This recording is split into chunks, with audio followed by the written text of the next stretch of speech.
ဒါဟာတရားမျှတမှုအကြကိုယ်တိုင်စီရင်ချက်ချခဲ့တဲ့မိခင်တယောက်ရဲ့ကြောက်မက်ဖွယ်ကလေးစားချေမှုဇလန်းတစ်ခုပဲဖြစ်ပါတယ်။အန်နာဟာ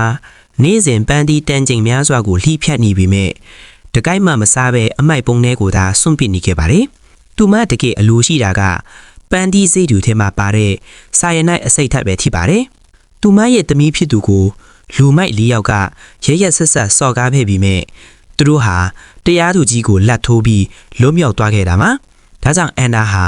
သူမရဲ့ကိုယ်ပိုင်နီးလန်းနဲ့ကလေးစားချေဖို့ဆုံးဖြတ်ခဲ့ပါတယ်။ပထမဆုံးရန်သူရဲ့အိမ်ကိုအန်နာတစ်တဆိတ်တွားရောက်ပြီးတောက်ရီကိုထဲကိုအစိတ်မုံနေထည့်ခဲ့ပါတယ်။နောက်တစ်နေ့မှာတော့အဲ့ဒီလူဟာတကူလုံးလှုပ်မရတော့ပဲ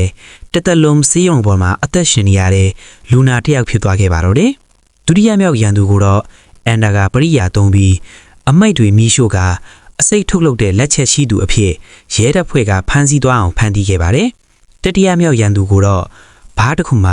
မိန်းလာလေးတွေနဲ့မြူဆွဲပြီးကားပေါ်ခိုးဆောင်သွားခဲ့ပါတယ်။သူပြန်နိုးလာတဲ့အချိန်မှာတော့သူကျူးလွန်ခဲ့တဲ့ရာဇဝတ်မှုရဲ့အထူးလက်နက်ဖြစ်တဲ့အင်္ဂါအစိတ်ပိုင်းဖျက်ထောက်ခံထားရတာကိုတွေ့ပြီးကြောက်လန့်တကြားနဲ့နေရာမှာတင်တေဆုံးသွားခဲ့ပါတယ်။နောက်ဆုံးရန်သူဖြစ်တဲ့ဂျက်ကတော့သူ့တငယ်ချင်းတွေရဲ့ကံကြမ္မာကိုတည်သွားတဲ့အတွက်အန်နာရဲ့အိမ်ကိုတစ်တဆိတ်ရောက်လာခဲ့ပါတယ်။အဲ့ဒီနေရာမှာတိုက်ပွဲဖြစ်ပွားခဲ့ပြီးအန်နာဟာ